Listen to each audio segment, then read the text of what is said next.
Monsieur le ministre, le président, excusez-moi, je ne vous avais pas salué. Monsieur le président, monsieur le ministre, madame la présidente de la commission des lois, monsieur le rapporteur, mes chers collègues, l'urgence climatique n'est plus à démontrer.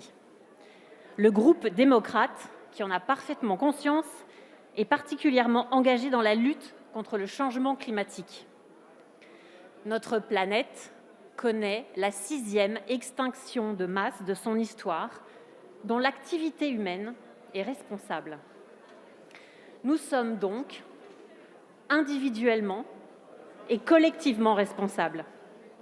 Le climat se dérègle avec des conséquences qui sont graves pour la biodiversité et avec un impact sur les espèces. Les insectes, les oiseaux, les mammifères sont en danger, le monde végétal, mais aussi les écosystèmes des mers et des océans qui sont fragilisés. Je n'oublie bien sûr pas la montagne, dont les glaciers fondent, se brisent et s'effritent. Et tout ça, 500 fois plus vite du fait de l'activité humaine. Si nous voulons préserver un avenir où les humains vivent en harmonie avec la nature, car l'enjeu est bien là, il nous faut agir vite et maintenant. Nous n'avons en effet pas de planète de rechange. Elle nous survivra, à n'en pas douter. Mais j'ai l'espoir que nos enfants, nos petits-enfants et leurs enfants, que l'espèce humaine pourra continuer à y vivre et à profiter de ses bienfaits, de ses merveilles, avec la conscience aiguë de la fragilité de la diversité biologique mondiale. Les Français ont beaucoup d'attentes légitimes à ce sujet.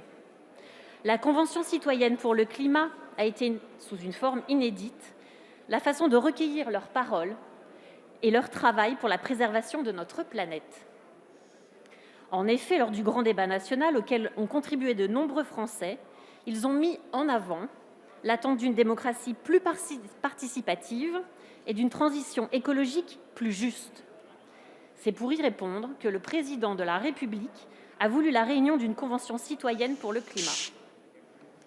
Les membres de la Convention citoyenne ont alors proposé de rehausser la place de l'environnement dans la Constitution en inscrivant le principe de sa préservation à l'article 1er.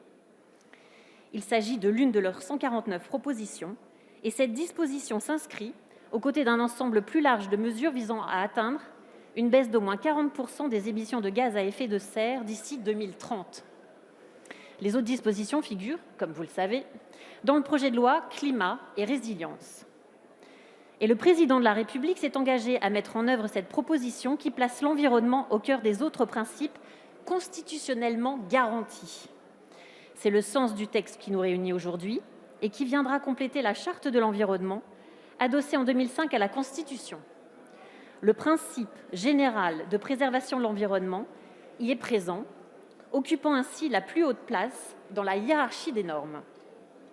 Pour autant, ce projet de loi constitutionnelle entend aller plus loin et donner une force particulière à la préservation de l'environnement en introduisant un principe d'action positif pour les pouvoirs publics et une volonté affirmée de mobiliser la nation. Conformément à l'engagement du chef de l'État, le texte sera ensuite soumis au référendum de l'article 89 de notre Constitution s'il est adopté dans des termes identiques par les deux assemblées. Cet exercice inédit, qu'est la Convention citoyenne, avec la traduction de ces propositions dans un projet de loi, nous montre que nous devons penser l'articulation entre démocratie participative et démocratie représentative, sans les opposer, car elles poursuivent un même but, améliorer notre fonctionnement démocratique.